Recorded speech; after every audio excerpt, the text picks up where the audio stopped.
महादेव, जय भोलेनाथ। नमस्कार, मैं साधना पांडे मार्गदर्शन पे आपका स्वागत करती हूँ। दोस्तों, आज की वीडियो है थोड़ी सी महत्वपूर्ण।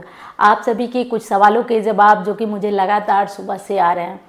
तो देखिए, आज मैं एक चीज़ बताने वाली हूँ। जैसे कि शतभिषा नक्षत्र पे मैंने जो वीडियो अपलोड की थी, उसमें कुछ ये क्वेश्चन आप लोगों का है कि कब जो है वो 28 को नहाना है, और 28 को कब नहाना है ये तो बात मैंने बताया है, लेकिन चलिए फिर भी बता देती हूँ।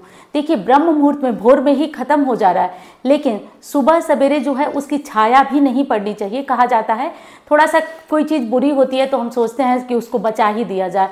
तो सुबह 8 बजे के करीब आप लोग नहा लीजिएगा। 28 तारीख की बात मैं कर रही हूँ, 28 तारीख को, जिस दिन की अनंत चतुर्दशी भी है, ठीक है।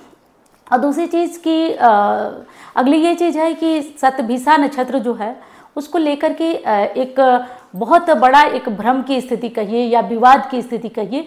तो देखिए, ज़रूरी नहीं था कि मैं इस बात पे बोलूँ, वीडियो बनाऊँ, लेकिन मैं ना जो है कि पारदर्शिता में विश्वास करती हूँ।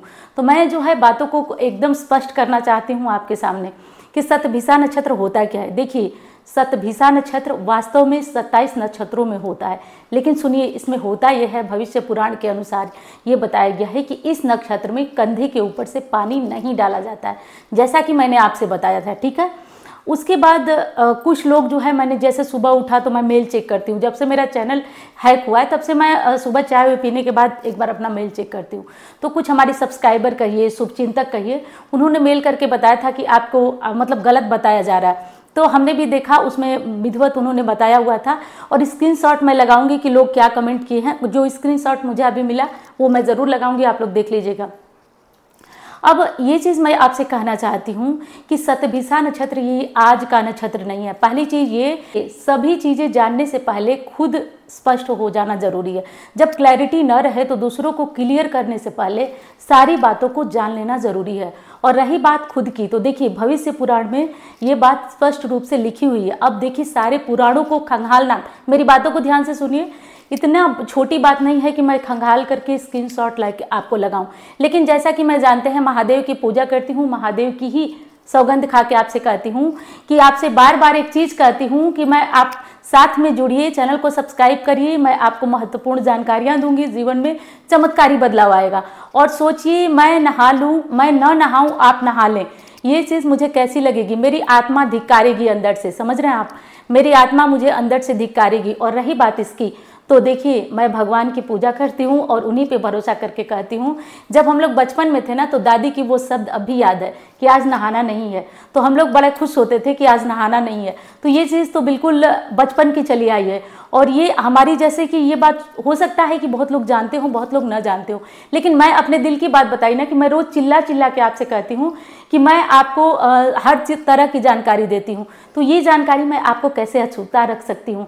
और जो हमारी मासी वगैरह मुंबई रहती हैं, उनको भी ये चीज़ पता होती है। कभी कभी हमारी जानकारी से पहले भी वहाँ से कॉल आ जाता है, इतनी महत्वपूर्ण ये बात है। और अगली चीज़ कि ये शब्द कैसे बोला गया, सुनिए मेरी बात, मैं वो भी बता रही हूँ आपको। जो भी जितनी कथावाचक हुई महिलाएं, देखिए, ऐसा नहीं आका जाता है कि महिलाओं में ज्ञान की कमी है। महिलाएं कथावाचक हुई, पुरुष कथावाचक हुई, चिल्ला चिल्ला के कहा जाता है ऐसा न करिए, और क्योंकि इससे वैधव्य योग बनता है। कुंडली में भी जब मैं कुंडली देखती हूँ लोगों की, तो किसी किसी के मार्केस होते हैं। मार्केस का सीधा अर्थ होता है कि ग्रह मारक बन गया, जैसे मंगल और शनि, वो सीधे मृत्यु तुल्य या तो कष्ट देते हैं, कई स्थितियों में व्यक्ति के प्राण तक चले जाते हैं। अब ऐसी स्थिति में आप लोग बोलें कि ये शब्द न बोला जाए, क्यों न बोला जाए? जब हमारे शास्त्र इसको लिख सकते हैं तो हम पढ़ सकते हैं, हम बता सकते हैं आपको। हमारा आगाह करना ये एक फर्ज है, हमारा कर्म है। जो चीज़ हम खुद नहीं करते हैं वो बताना हमारा काम है। तीसरी चीज़ मैं बिल्कुल स्पष्ट आपकी करती जा रही हूँ। तीसरी चीज़ क्या है? तीसरी चीज़ यह है कि शतभिषा नक्षत्र में आप लोग कह रहे हैं कि प्रदोष की पूजा कैसे होगी। तो प्रदोष की पूजा, गंगा जल छिड़किए, कपड़े बदलिए, हाफ शरीर के आधे अंग को धो करके स्त्रियां पूजा कर सकती हैं। रामायण में भी इसका प्रमाण है। माता अनसुईया ने भी कहा है कि स्त्री उतनी अपवित्र होती ही नहीं है। आप लोग बात को समझिए, उतनी अपवित्र, इसका मतलब ये नहीं कि हम नहाना धोना छोड़ दें, लेकिन कोई भी परिस्थिति है, घर में लड्डू गोपाल जी हैं, तो आप क्या करिए कि आधे शरीर को धो करके और आप कपड़े बदलिए, गंगा जल का छिड़काव करिए और आप पूजा अपनी प्रदोष की कर सकते हैं, कोई दोष नहीं लगेगा। लेकिन इस दोष को ये कहना कि ये दोष है ही नहीं, तो ये तो हंसी वाली बात है, बिल्कुल हंसी के पात्र है। तो पहले अपनी जानकारी को क्लियर करिए, फिर दूसरों को जानकारी दीजिए।